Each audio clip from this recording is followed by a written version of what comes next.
right, now let's talk about what's going on in the U.S. with young people. As report says that the confidence of young people in the apparatus of government in the U.S. has dropped significantly, and it is seen to be one of the lowest one of the lowest levels in a long time.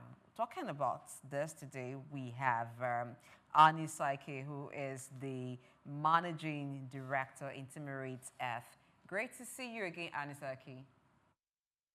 Good morning, ma'am. It's very good to see you as well. Thank you for having me. It's very late in Los Angeles, and I was listening to the previous discussion on taxation, and I can't help but think that that issue translates very well to the issues around the U.S. and around youth movements. Thank you, Arnie. And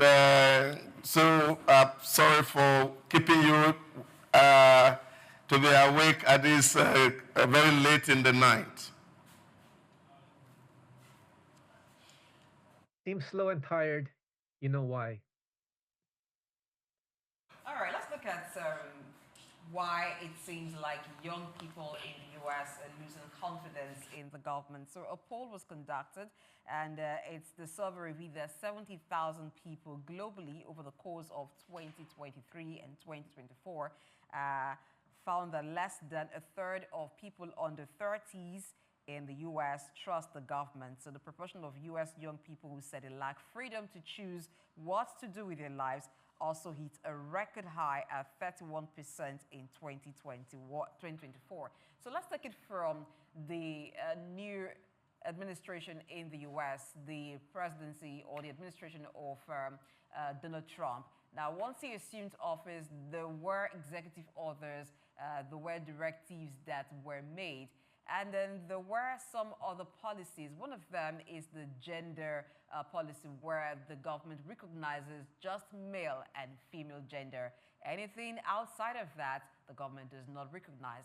Could we say that's one of the reasons why young people feel they're not left with the right to decide what to do with their lives, what to identify as?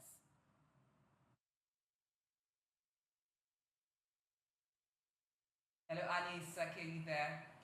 My own self, for my I have a daughter who's going to middle school right now, and just yesterday I went to a reading by a book reading by a woman, Sonali Kolhi, and who recently published a book called "Don't Wait: Three Girls Who Fought for Change and Won." And this book, it tells the stories of three young girls of color who have been at the forefront of local struggles, but primarily advocating for environmental justice and LGBTQ rights.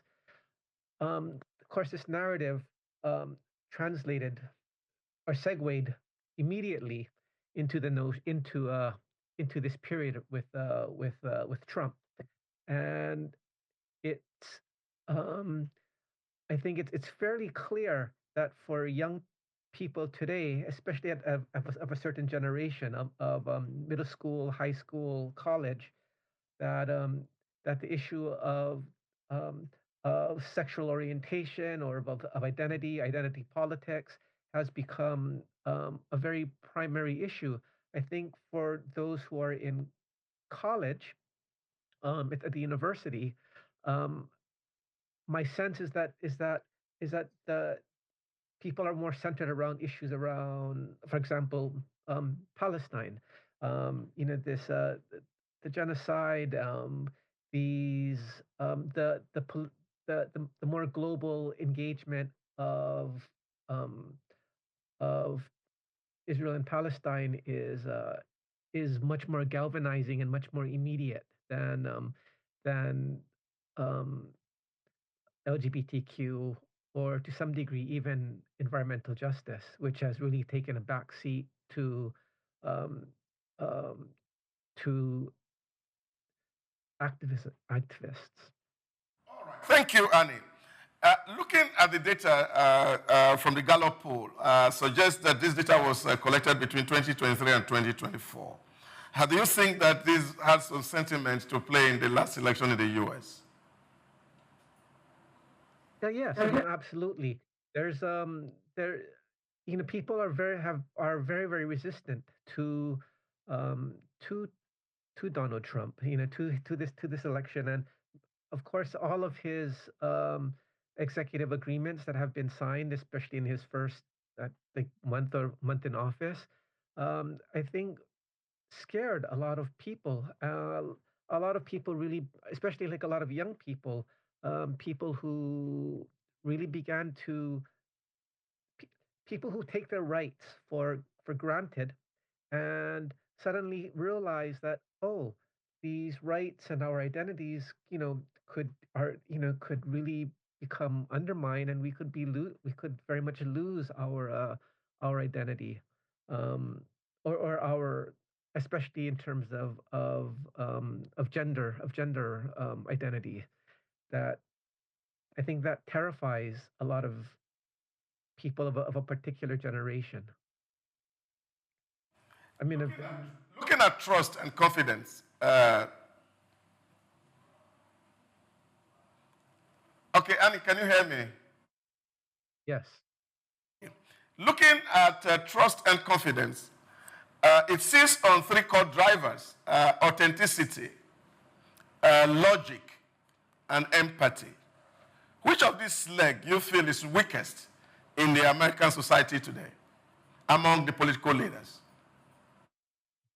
Um, um, okay, so what's some logic, and what were the other two?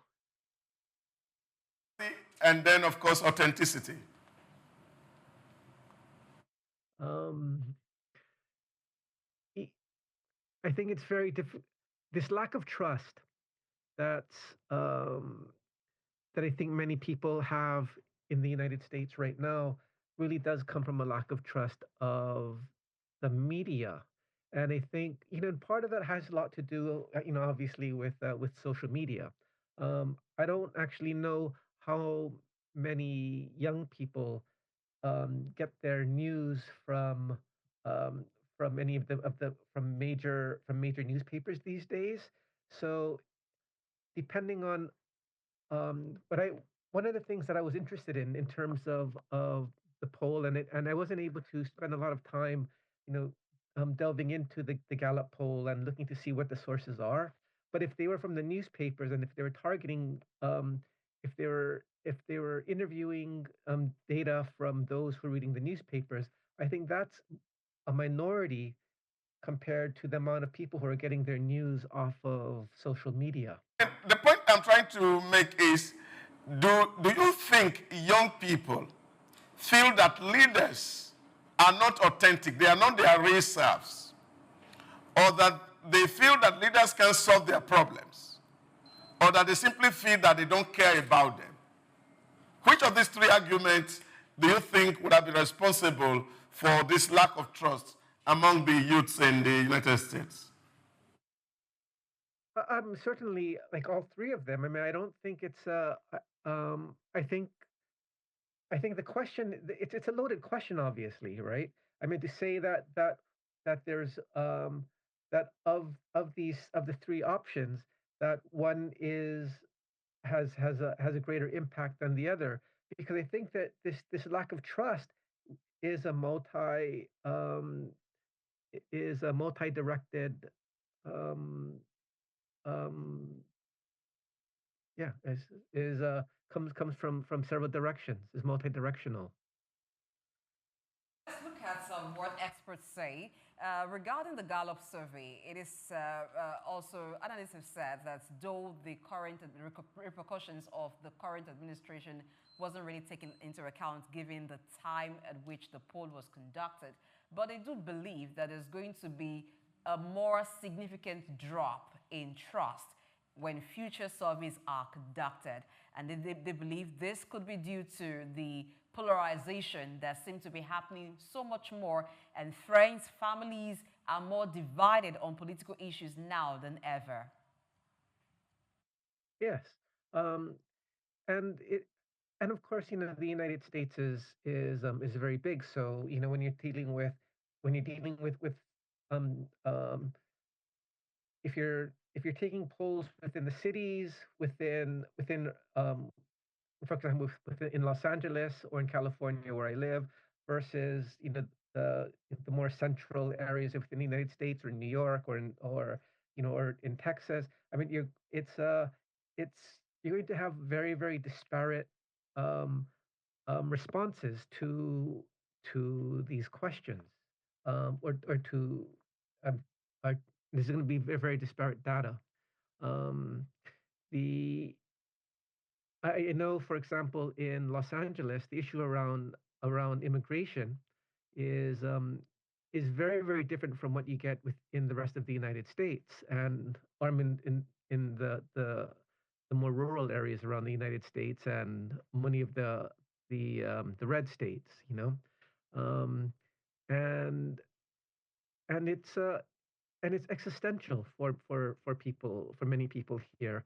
And I mean, it's hugely disruptive um, to to labor, to industries, um, especially to the agricultural industry here. And I think one of the things that struck me about the last panel that you had, and of course, I know that you're talking about the UK, but the issue around taxation is is a huge driver, for the United States. I mean, especially when you consider that that the U.S. has I think it's like a $36 trillion debt, which is 100. It's close to 100 and maybe 116 to 120, like, debt to GDP. I mean, 116%. I mean, that when we think about like government revenue and we think about public debt, that $36 trillion is such a huge number that it completely impacts um, almost every single aspect of U.S. infrastructure. How do we talk about environmental sustainability? How do we talk about immigration? How do we talk about healthcare and housing? When we're dealing with a debt that is that high, and that the fact that South cooperation is changing so much, and that we're in this place where the U.S. dollar may no longer be the international trade currency, and that many of the um, and that the global system is on the brink of changing. So um, so on one hand, for youth, um, who's it people are very very confused, because on the one hand, yes, we want to support decolonization, we want to support South cooperation, um, and on the other hand, when we're talking about our own, like, national issues around housing, healthcare, um, environment, the sort of like single um, issues, there's often like a deep contradiction in this, and um, so in terms of this lack of trust, there is continually a lack of trust um, of our leaders, not just Trump, but also Biden. And I think a lot of people, if within the United States, a lot of the youth understand that this binary, this either or Democrat or Republican system is is very very problematic, and we are really stuck in a system, in a bipolar system. So the questions that I think many of the young people are asking is, how do we break out of this system, and what do we do with this $36 trillion debt? I mean, are we, for example, are we in an American perestroika? Um, does the what does the what kind of structural changes does the United States have to go through in order to maintain any kind of like government revenue when the wealthiest 1% do not pay their fair share of taxes, or when corporations aren't paying their taxes, or are not paying um, a greater share of taxes. All of these issues are are on the table amongst the youth, not so much in high school or middle school, but at least in college. Now, when you talk about fairness in the American system, where like the 1% who are very rich have to pay taxes. Now, earlier we talked about the UK situation where the MPs on the Labour side are suggesting wealth tax to the Prime Minister. Do you think that suggestion would work more in the US? What exactly do you think President Donald Trump has to do to regain trust? Um, if I would say that if Donald Trump were to do an about face and to suddenly um, um, and to be able to tax the 1%, perhaps 40%, 50% of of of their assets. Um, that would that would be tremendous, and that would really help dealing with U.S. debt. And I think the idea of being able to bring this sort of like what President Carter called like the corporate oligarchy, to bring the corporate oligarchy like um, beneath the government, rather than having it where it is in this corporate oligarchy. I think I think that I think that Donald Trump would do something that nobody believes could ever happen. Okay. All right. I mean, we also saw that this rating was actually during the Biden heydays in the office.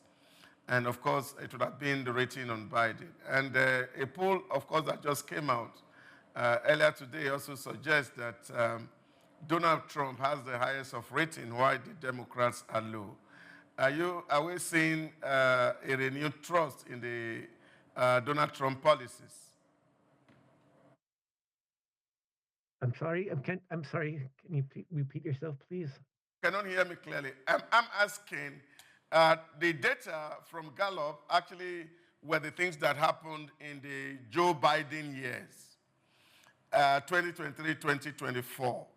A recent poll earlier today suggests that Donald Trump is enjoying a lot of higher rating as the Democrats are plummeting in their rating. Are we seeing a resurgence in terms of trust in governmental system under Trump by the Americans? Hmm. Um, again, when we're talking about about the polls, I'm not quite sure like what polls that we're talking about, because I think I also know that one of the issues is who's being polled, is who's being polled, and what the polls are, because I don't know how wide of a sampling um, this this addresses.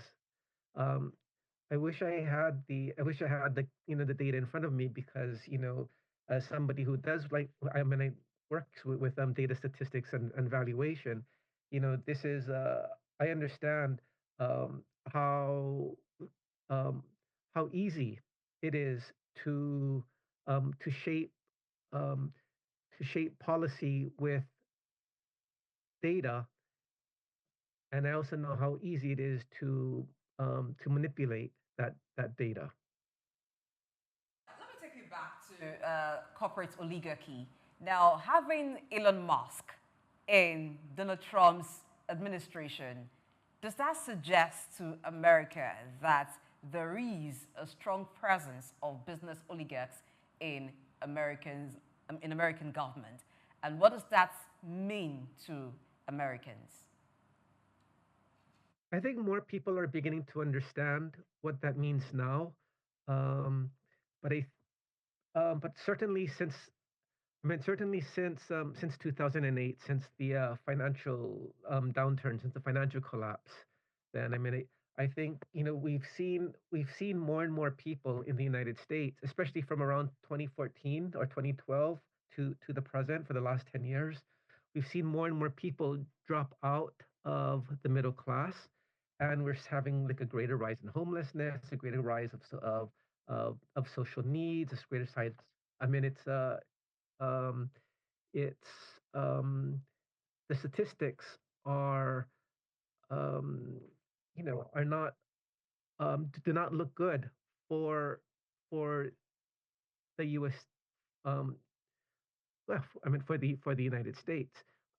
Um, However, when we look at polls, when we look at some of the data that suggests that that the unemployment figures are not so are at 20% or seem fairly low, you have to understand that what counts as unemployment these days means that it's people who have only been unemployed for 6 months, and so if you have people who have been unemployed for longer than 6 months and that they're no longer counted as being unemployed, then they're no longer like part of the this the equation, part of the system.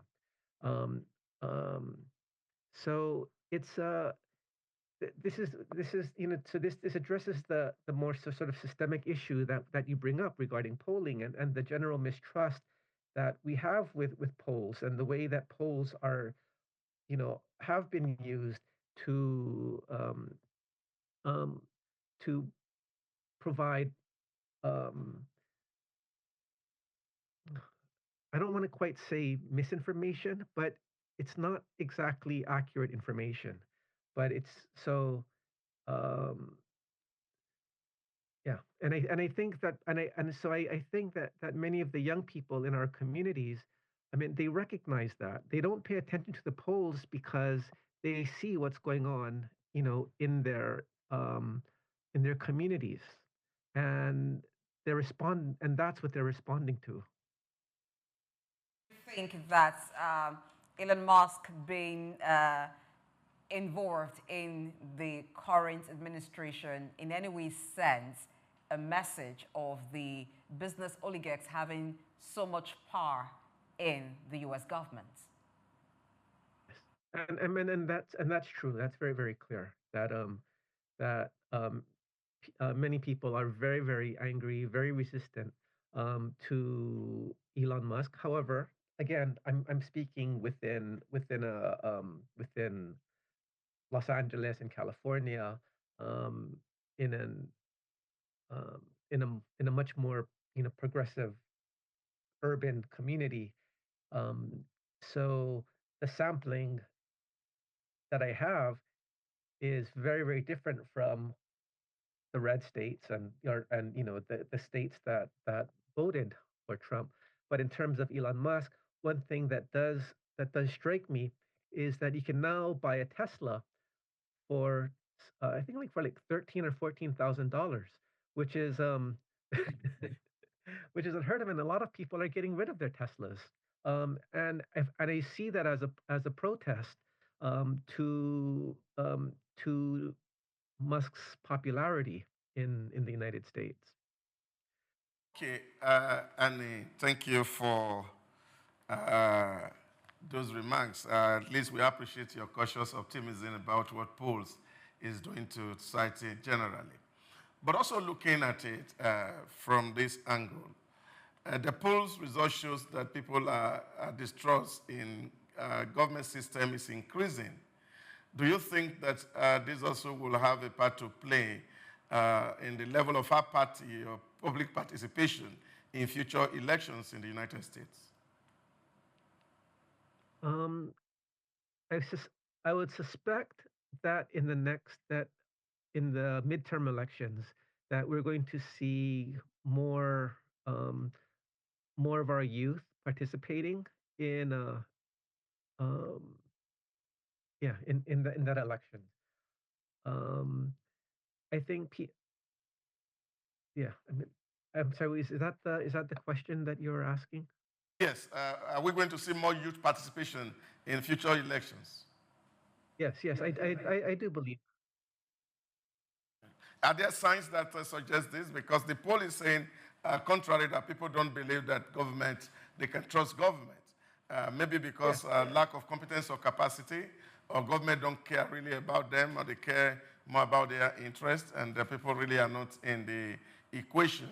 So do you think that this will encourage people to participate?